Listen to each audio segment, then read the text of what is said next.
Thanks for joining us for this episode of Coffee with Closers, where business leaders share insights on how to build businesses from the ground up and best practices for innovating in their industry.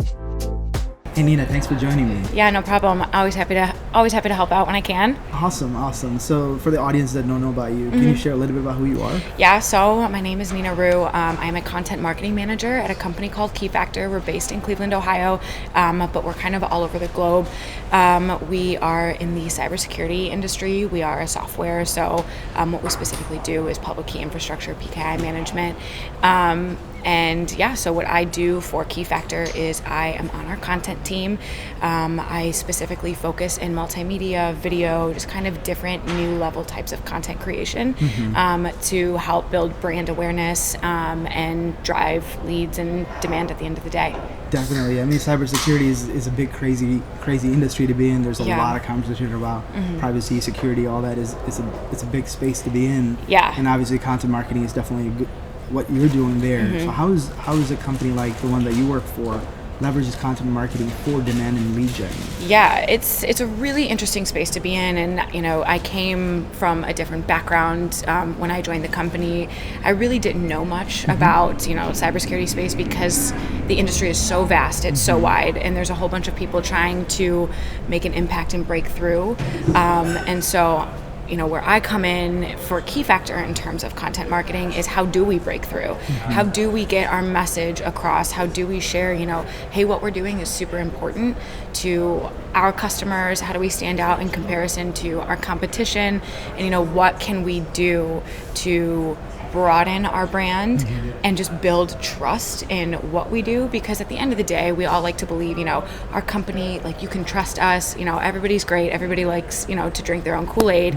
But I was in a session here at Inbound yesterday, and it was all about building your brand and building authority. And at the end of the day, everybody has the best product, but the people that are going to trust the product is going to be how you market it. And so for me, what I get to do is figure out how to best market our product, because I think it's the best product out there in our space. So it's about how do we convince other people, how do we build that trust with other people, and especially in the cybersecurity industry when there's a lot of issues around trust. It's a really cool, I have a really cool job, and having the ability to find new ways to build that through content.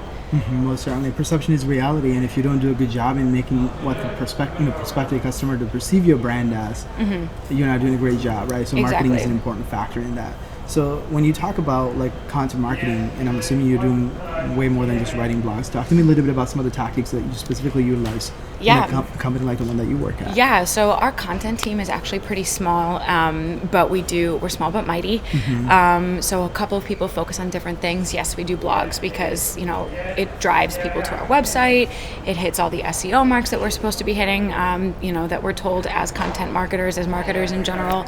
But we're also producing things like videos like this that we can post on YouTube and rank in YouTube. And at the end of the day, that's going to help boost SEO. It's going to help build credibility. It's going to help build us up as a brand and as a trusted resource for our future customers, clients, partners, anybody that we end up touching at the end of the day. So we're doing things like that. Infographics and interactive infographics. We have a podcast, and we've upped the production value on that, so I'm really excited about it. So getting to pull guests from not only the industry, like people who are outside of our company but in the industry, but just also other people who are knowledgeable about why cybersecurity affects the rest of the world, and being able to have conversations kind of like this one with people to build more awareness, drive engagement, and have more people come and find us at the end of the day, and then expanding our reach with blogs and having guest blogs and pushing things out on social media and driving those connections. It's free marketing at the end of the day, which is the best kind of marketing, in my opinion. Most certainly. So, I mean, obviously, I'm assuming your audience, your target personas are probably CIOs, CTOs, CSOs, right? So those are all the chief guys in the security side. Right. And I'm assuming financial, any of those sectors that are extremely concerned about the privacy, security, those things are probably your ideal customer base. And trying to get in front of those guys and getting their trust is an extremely difficult task. Yeah. So what has worked really well for you from a marketing standpoint to get the attention of those very high level professionals? Yeah, it's just, going back to what I said earlier about finding, what is going to break through. You see stats that people are more likely to watch video than read a long blog post, especially, a busy CEO who at the end of the day is going to sign the check to purchase your software, purchase your product, what have you. But he's getting spammed with a million different emails, a million different blogs. So you need to find that one thing that's going to break through the noise and really hit home and drive a connection. So, we go about doing that. We listen to, our audience. We listen to our salespeople who are on the phone with, the lower level people, the people at tech who are, going to be working with their software at the end of the day, but might not sign the check or make the decision. But you need to understand every single point of connection before, breaking through and getting to the person who's going to sign the check at the end of the day. Correct. We all want to talk to the CEO. We all want to talk to the CTO. Like, we all want to talk to the decision maker. But at the end of the day, they have so many other things going on.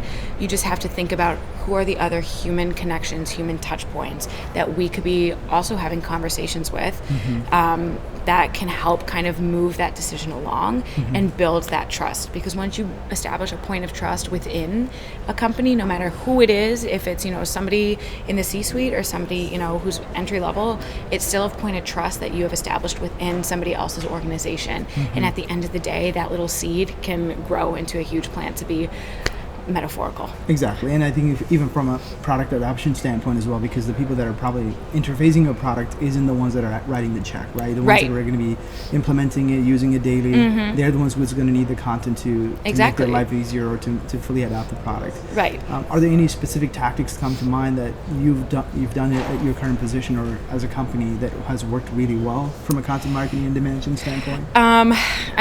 Numbers at the end of the day. Like, it's really cool to have a flashy video or an awesome podcast, but at the end of the day, people trust numbers. They find comfort in numbers, and especially in an industry that is so data driven and so tech heavy, and it's very difficult to find trust in companies who are constantly throwing their product at you. We generate reports with other trusted brands in the industry to establish that trust for our own company. And then just also, show at the end of the day, like, hey, these are the numbers. Like, yeah, you can fight with us on, our messaging or our brand statement or, this flashy video that we did. But at the end of the day, here's what the numbers are showing. Yeah. And do you want to be a part of the statistic, or do you want to, succeed? So, makes sense. Yeah. So, for someone who's maybe just getting started, some of the industries are extremely saturated. There's a lot of players in the space, maybe some big giants in that space already. What are some of the advice that you might have for someone who's like you said, small but mighty internal marketing departments? What are some of the things that they should be doing from a execution standpoint? Do your research first and foremost. See what is your competition doing, what's working for them, what isn't working for them, what is your company's current plan of attack, and just sit down and have a genuine conversation with your team, yourself, and figure out what could we be doing that we're not right now, what are we doing right now that we could be bettering, and what hasn't worked in the past that we need to rework or say goodbye to. Go back, look at your own numbers, and I think that's the best piece of advice that I have so far. And never be afraid to be bold if you have the numbers to back it up. Awesome. I don't know if I have any other questions, but I appreciate you sitting down with me. Yeah, thank you so much for taking the time out of your day and talking to me. It was exciting. Awesome. I hope you found the Inbound conference to be extremely useful. Oh, I did. Really, a lot of fun. Awesome. Had a lot of fun. Awesome. This episode of Coffee with Closers is brought to you by One IMS, a leading digital marketing agency helping businesses win new customers. To request a free marketing ROI audit, please visit oneims.com. If you enjoyed this video, please share it. To make sure you never miss an episode, please subscribe.